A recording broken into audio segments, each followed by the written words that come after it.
UPSC की तैयारी करने वाले छात्रों के लिए या जो फिर पहले से किसी सरकारी सेवा में हैं उनके लिए एक बहुत बड़ा अपडेट आया है। अगर आप सोच रहे हैं एक बार और एग्जाम दे लेते हैं, रैंक सुधार लेंगे, तो फिर ये वीडियो आपके लिए बेहद जरूरी है, इसको देखिए। दरअसल यूपीएससी ने सीएसई 2026 के नोटिफिकेशन में ऐसे नियम लागू कर दिए हैं जिन्होंने सालों से चली आ रही बार बार अटेम्प्ट देने की जो व्यवस्था है उस पर पूरा ब्रेक लगा दिया है। आज इस वीडियो में हम एक एक करके इस नियम को समझेंगे ताकि अगर कोई छात्र गलतफहमी में ना रहे वो इस वीडियो को अंत तक देखिएगा, क्योंकि आखिरी हिस्से में हम आपको बताएंगे किसे मौका मिलेगा, किसे नहीं मिलने वाला है और कब इस्तीफा देना जरूरी हो जाएगा।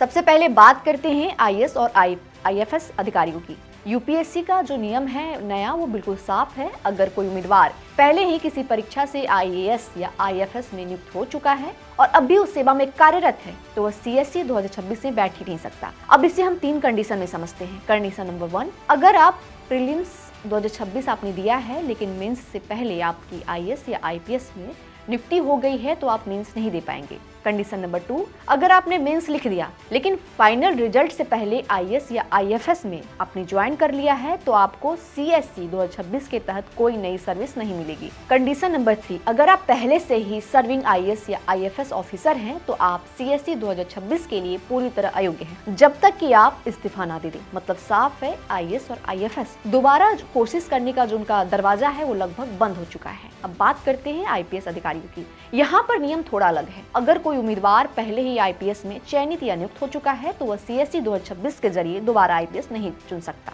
लेकिन ध्यान दीजिएगा, आईपीएस अधिकारी सीएसई 2026 दे सकते हैं, वे अन्य सेवाओं के लिए प्रयास कर सकते हैं, लेकिन जो आईपीएस है वो दोबारा नहीं मिल सकती, यानी यह सर्विस स्पेसिफिक बैन है, पूरा एग्जाम बैन नहीं है। अब आते हैं सबसे कंफ्यूजिंग लेकिन सबसे जरूरी नियम पर। अगर आप सीएसई 2026 के जरिए आईपीएस या किसी सेंट्रल ग्रुप ए सर्विस में चयनित होते हैं तो यूपीएससी आपको मौका देता है सिर्फ एक बार सुधार करने का, सीएसई 2027। लेकिन इसकी शर्तें बहुत कड़ी हैं, तो उन शर्तों के बारे में जानते हैं। पहली शर्त है ट्रेनिंग ज्वाइन नहीं करनी होगी। अगर आप सीएसई 2027 देना चाहते हैं तो आपको अपने विभाग से यह लिखित अनुमति लेनी होगी कि मुझे 2026 की ट्रेनिंग ज्वाइन न करने की छूट दी जाए। यह छूट आपको सिर्फ एक बार मिलेगी। अगर आपने ट्रेनिंग ज्वाइन भी नहीं की और छूट भी नहीं ली तो 2026 का चयन अपने आप रद्द हो जाएगा।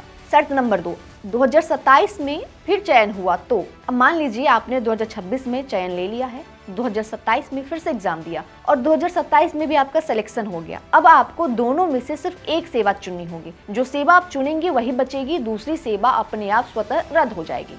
शर्त नंबर 3, अगर 2027 में चयन नहीं हुआ तो फिर घबराने की जरूरत नहीं है। आप 2026 की सेवा को फिर से ज्वाइन कर सकते हैं, लेकिन याद रखिएगा अगर आपने किसी भी हालत में ट्रेनिंग ज्वाइन नहीं की तो फिर ऐसे में दोनों चयन रद्द माने जाएंगे। सबसे अहम बात, अगर आपने 2026 और 2027 दोनों मौके इस्तेमाल कर लिए तो आप सीएसई 2028 या उसके बाद बिना इस्तीफा दिए परीक्षा नहीं दे सकते हैं। अब उन छात्रों की बात करते हैं जो सीएसई 2025 या उससे पहले किसी सेवा में आ चुके हैं। यूपीएससी ने उन्हें एक विशेष राहत दी। ये वो लोग सीएसई 2026 या सीएसई 2027 में से किसी एक परीक्षा में बिना इस्तीफा दिए बैठ सकते हैं, लेकिन ध्यान रखें सीएसई 2028 या उसके बाद परीक्षा देने के लिए इस्तीफा देना उनके लिए भी अनिवार्य होगा। अब आते हैं टेक्नोलॉजी वाले बदलाव पर। यूपीएससी ने परीक्षा में गड़बड़ी रोकने के लिए एआई आधारित फेशियल रिकॉग्निशन, आधार वेरिफिकेशन, 4 चरणों वाला नया रजिस्ट्रेशन पोर्टल को अनिवार्य कर दिया है। अब हर उम्मीदवार को आधार से जुड़े नए पोर्टल पर ही रजिस्ट्रेशन करना होगा। इसी तरह के अपडेट्स के लिए आप देखते रहिए न्यूज़ इंडिया।